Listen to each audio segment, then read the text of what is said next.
How do you make an image, and why would you do something a certain way? And one of my favorite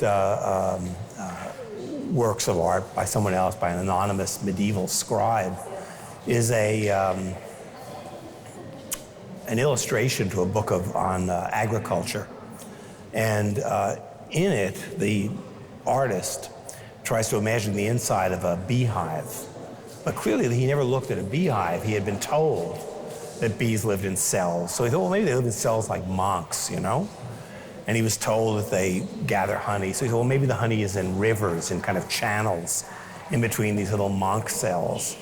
And he imagined this really elaborate interior structure of rooms and pools and rivers of honey.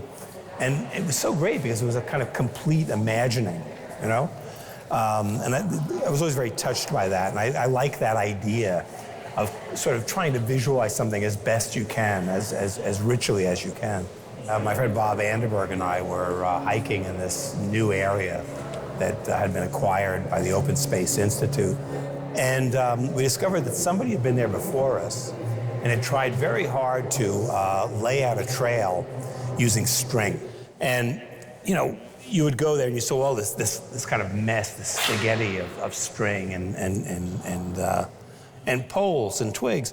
So I sort of imagined that process and would put down a stake and pull a string to the next straight point, put down another stake, pull the string. And, you know, of course, what was really nice was how after a while you could start generating forms within that very kind of simplistic system. In the oil on paper, which came after the drawing, you know, then you would start, in my imagination, it was, well, what if every time I had ever come to this area, I had been pulling string behind me and laying out these trails? What kind of network of paths would you have going through the forest in this area? And, you know, coincidences of poles lining up and things like that.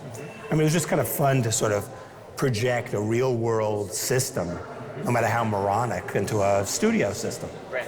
I do like kind of corrupted systems. So a grid or a sequence of movements that sort of doesn't quite hold together. I find that very exciting, and it makes me think of life, you know, which is always sort of assembling itself into structures that then crumble either on the edges or in time, however else.